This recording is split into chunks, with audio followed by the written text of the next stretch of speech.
కూర్చున్నాం.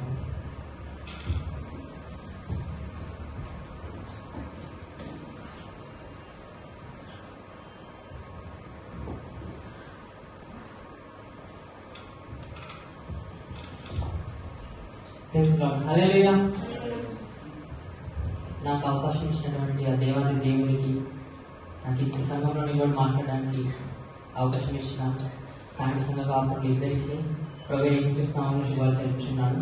సమస్త మహిమ ఘనత మన దేవుడికి మాత్రమే చెల్లును గాక. Amen. How long can you live without your phone? మీరందరూ ఎంతకాలం ఫోన్ లేకుండా బ్రతకగలరు, జీవించగలరు? ఇది వాక్యం కాదు, నేను క్వశ్చన్ అడుగుతున్నాను. మా ఫ్రెండ్ లాగా ఆన్సర్ చేయడానికి ప్రయత్నించండి. ఎంతకాలం మీరు ఫోన్ లేకుండా బ్రతకగలరు? 1 గంట, 1 రోజు, 1 వారం? అది పర్సన్ డిపెండ్ అయ్యింది. ఎంతకాలం మీరు ఫుడ్ లేకుండా బ్రతకగలరు? ఇప్పుడు చెప్పండి, ఎంతకాలం మీరు దేవుడు లేకుండా బ్రతకగలరు? ఒక క్షణం కూడా బ్రతకలేము కదా. అది ఆయన కృపనే మాత్రం కదా. చివరిసారి ఎప్పుడు దేవుడి మీద ఆధారపడి ఉన్నారు? మీ మీద కాకుండా దేవుడి మీద మాత్రమే ఆధారపడిన చివరి క్షణం ఏంటి?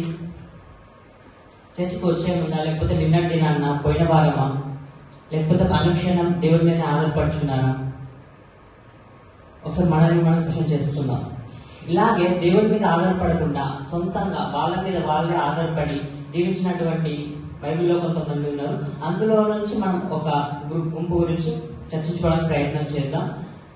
అందరికీ ఇజ్రాయేల్స్ తెలుసు కదా. ఇజ్రాయేల్ ప్రజలు ఎక్సోడస్ నిర్గమకాండం 16వ అధ్యాయం 15వ అధ్యాయం నుంచి 21వ వచనం వరకు ఎవరు చదవాల్సిన అవసరం లేదు. నేను అక్కడ ఏమున్న కాంటెక్స్ట్ చెప్తాను.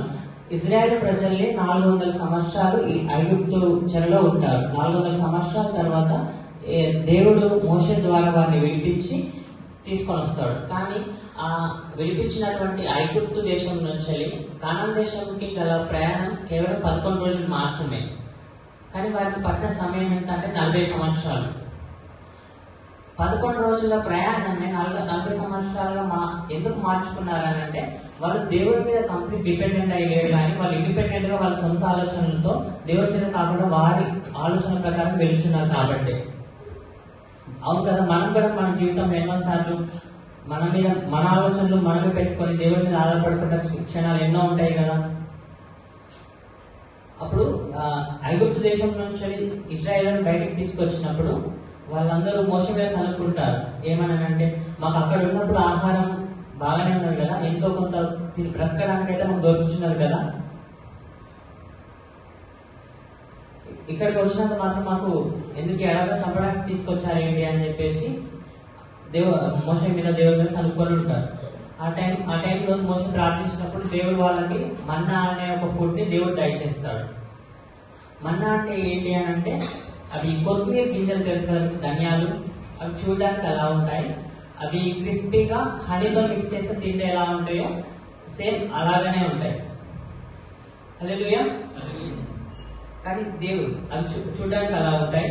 కానీ అది ఆ ప్రయాణం అంతా ఎందుకు చేశాడంటే, కేవలం దేవుడి మీద ఆధారపడడానికి మాత్రమే 40 సంవత్సరాల ప్రయాణం. ఒక విషయం ఏంటంటే, ఏ రోజుది ఆ రోజు మాత్రమే తినాలి, ఈ రోజుది రేపటి తినలేము. అలాగే గ్రేస్ కూడా అంతే. Yesterday's grace cannot feed today's hunger. నిన్నటి కృప ఈ రోజు మనల్ని బ్రతికించలేదు, నడిపించలేదు. ఈ రోజు కృప మాత్రమే ఈ రోజు బ్రతికించగలదు, రేపటి కృప మాత్రమే రేపు బ్రతికించగలదు. అనుక్షణం దేవుడి మీద ఆధారపడుతూనే ఉండాలి. ఇది ద్వితీయోపదేశ కాండం 8వ అధ్యాయం 3వ వచనంలో సెలవిస్తున్నది. మనుషుడు రొట్టె వల్ల మాత్రం బ్రతకడు కానీ ప్రభు నుంచి ప్రతి మాట వల్ల బ్రతకడు కానీ దేవుడు వాక్యం సెలవిస్తున్నది. నేను ఒక టేబుల్ ప్రిపేర్ చేశాను. ఏంటంటే, ఇది 16వ అధ్యాయంలో ఉన్న ఇజ్రాయెల్ ప్రజలు మన్నా తీసుకున్నారు కదా. ఆ మన్నా అనే టేబుల్ ఆఫ్ ఫామ్ ని ఒకటి తీసుకున్నాను. ఇంకొకటి ఏంటంటే, మనకు దేవుడు ఇస్తాడు కదా గ్రేస్, కృప, గిఫ్ట్స్, టాలెంట్స్. ప్రతి ఒక్కరిలో ఇది రక్షింపబడిన ప్రతి ఒక్కరిలో ఈ 3 ఏదో ఒకటి ఉండొచ్చు, 3 ఉండొచ్చు. అది దేవుని అనుగ్రహం, మనకే తెలియదు. ఇది గిఫ్ట్స్ ఫ్రమ్ గాడ్. అండ్ 3వది ఏంటంటే, ఈ రెండింటి నుంచి మనం అప్లై చేసుకోవాల్సిన స్పిరిచువల్ మీనింగ్ ఏంటి అనేది ఈ 3వది. ఫస్ట్ చూసుకున్నట్టయితే సోర్స్. దాని ఆరంభం ఎక్కడి నుంచి? మన్నారు. అది దేవుడి నుంచి మాత్రమే వచ్చింది, పరలోక రాజ్యం నుంచి వచ్చింది. మన్నా తిన్న ప్రజలు కేవలం ఇజ్రాయెల్ ప్రజలు మాత్రమే. కానీ గిఫ్ట్స్ ఎక్కడి నుంచి వస్తున్నాయని 9 కృపావరాలు ఎక్కడి నుంచి వచ్చాయి? 1 కొరింథీ 12:7-11 మనం చూస్తున్నట్టయితే 9 కృపావరాలు ఆయన నుంచి మాత్రమే అనుగ్రహింపబడినాయి. 1:17 యాకోబు సందర్భంలో ఏం చెప్తున్నారు? సమస్తము ఆయన మాత్రమే అనుగ్రహించని చెప్తున్నారు కదా. ఈ రెండింటిలో మనం నేర్చుకోవాల్సిన విషయం ఏంటంటే, మన్నా ఆ రోజు మన్నా అయినా, ఈ రోజు గిఫ్ట్స్ అయినా, గ్రేస్ అయినా కూడా అది దేవుడి నుంచి మాత్రమే వచ్చింది. మనం తీసుకున్నది కాదు, మనం పొందుకున్నది కాదు.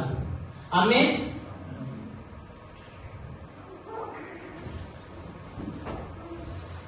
నెక్స్ట్ ఏంటి అని అంటే పర్పస్. ఈ రెండింటి యొక్క ఉద్దేశం ఏంటి? పర్పస్ ఏంటి అని అంటే, ఇజ్రాయేల్ ప్రజలకు మన్నా ఇవ్వబడింది ఎందుకంటే వాళ్ళు బ్రతకడానికి. ఆ ఎడారిలో వాళ్ళకి ఏ ఆహారం అనేది దొరకలేదు కాబట్టి వాళ్ళు ఫిజికల్ గా వాళ్ళ ఆహారం తీసుకోవడానికి వాళ్ళకి ఇచ్చినటువంటి ఆహారం మన్నా. కానీ గిఫ్ట్ ఏంటి? మన దేవుడి యొక్క శరీరాన్ని బిల్డ్ చేయడానికి, మన దేవుడి శరీరంలో ఒక పాలుభాగస్తులు ఉండడానికి, మన ఇద్దరిలో పరిచర్య చేయడానికి ఇచ్చినవే కృప మరియు టాలెంట్స్ అండ్ గిఫ్ట్స్. ఈ రెండింటి నుంచి మనం నేర్చుకోవాల్సింది ఏంటంటే, గిఫ్ట్స్ అనేటి వాటికి ఖచ్చితంగా పర్పస్ అనేది ఉంటుంది. మన గిఫ్ట్స్ ని, మన టాలెంట్స్ ని, మన గ్రేస్ ని మనం ఆపరేట్ చేస్తున్నామా, లేకపోతే మన లోపలనే పెట్టుకొని అవి కప్పు కొట్టేంత వరకు కూలిపోతున్నాయి అనేది మనల్ని మనం ఒకసారి పరీక్షించుకోవాలి. అవి చూపెట్టుకోవడానికి కాదు, కానీ నౌరిషై అంటే వాటిని మనం చిన్నగా ఎన్హాన్స్ చేసుకుంటూ, ఇంప్రూవ్ చేసుకుంటూ దాన్ని బిల్డ్ చేసుకోవాలి. కానీ టాలెంట్స్ ని, గిఫ్ట్స్ ని, గ్రేస్ ని అది లోపలనే పెట్టుకోకూడదు. మన్నాను చూసుకున్నట్టయితే ఒక రోజు కంటే ఎక్కువగా వాళ్ళు లోపల పెట్టుకున్నట్టయితే ఏం జరిగింది? కంపు కొట్టింది, పురుగులు పట్టిపోయినాయి ఆ మన్నాకి. అది తినడానికి కూడా పనికిరాదు. ఎందుకు ఆ దేవుడు అని చేశాడంటే, to build complete dependence on God. వాళ్ళు ఏమనుకున్నారంటే, మేము మోసం మీద నమ్ముకొని వచ్చాం కదా, మా బ్రతుకు మేము బ్రతకొచ్చి ఇప్పుడు బాండేజ్ నుంచి బయటకు వచ్చేసాం కదా, మా ఉద్దేశాలను మేము ఫాలో అయిపోవచ్చు, ఎవరి మీద డిపెండ్ అయ్యాల్సిన అవసరం లేదు, ఫరోడ్ మాట వినాల్సిన అవసరం లేదు అని వాళ్ళు ఇండిపెండెంట్ గా ఉండడానికి ప్రయత్నం చేశారు. కానీ తన ప్రజల్ని, తన ఇజ్రాయెల్ ప్రజల్ని దేవుడు తనకు మలుచుకోవడానికి ప్రయత్నం చేశాడు. ఇటు 40 years 11 days జర్నీ 40 years ఎందుకు చేశాడు? ఒక్కసారి ఆలోచించండి. మన జీవితంలో కూడా అద్భుత కార్యాలు, ఆశ్చర్య కార్యాలు, స్వస్థతలు, అద్భుతాలు ఆలస్యం అవుతున్నప్పుడు మనం పరీక్షించుకుంటాం ఉంటాం కదా. ఇంకెన్ని రోజులు? 1 సంవత్సరం, 2 సంవత్సరాలు పరీక్షించుకుంటాం కదా. ఒకసారి మనల్ని మనం పరీక్షించుకున్నప్పుడు ఇజ్రాయెల్ ప్రజలను గుర్తు చేసుకుందాం. 40 సంవత్సరాలు, 2 వారాల జర్నీ 40 సంవత్సరాలు అంటే జస్ట్ ఇమాజిన్. దాని యొక్క సమయాన్ని చూసుకుందాం ఒకసారి, టైమింగ్. మన్నా అనేది రోజు పొద్దున్న మాత్రమే ఇవ్వబడుతుంది. డైలీ మార్నింగ్ పరలోక రాజ్యం నుంచి కింద పడుతుంది. ఒకసారి ఇమేజ్ చూపిస్తాను.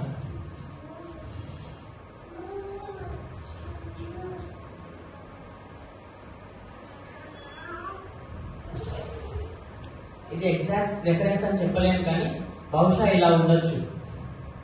ఇలా పైనుంచి ఆకాశం నుంచి కింద పడ్డప్పుడు ఇజ్రాయెల్ ప్రజలు అనే వాళ్ళు అక్కడికి వెళ్ళేసి తన గంపలలో వాళ్ళకి కావాల్సినంత కూర్చుకొని వచ్చేవారు. దానికంటే ఎక్కువ కూర్చుకున్నా కూడా అది పాడైపోతుంది, నశించిపోతుంది. కాబట్టి ఎంత వరకు వాళ్ళకి ఆహారం ఉందో అంతవరకే ఉంచుకోవాలి. మన్నా అనేది రోజు మార్నింగ్ మాత్రమే ఇవ్వబడుతుంది. కానీ గిఫ్ట్స్, టాలెంట్స్, గ్రేస్ అనేది ఎవ్రీడే రెన్యూవల్. అది ప్రతి ఉదయాన్నే మనం లేచి దేవుడిని ప్రార్థించి, దేవా ఈ రోజు నన్ను బ్రతికించి, ఈ రోజు నన్ను కాపాడినందుకు నీకే కృతజ్ఞతాస్తుతులు చెల్లించుకుంటున్నాను, దేవుడికి థ్యాంక్ఫుల్ గా ఉండాలి ప్రతిరోజు కూడా. అది రోజు ప్రాసెస్ మాత్రమే. ఒక్క రోజు తప్పినా కూడా దేవుడు మనల్ని వదిలేసే ఛాన్సెస్ ఉంటాయి.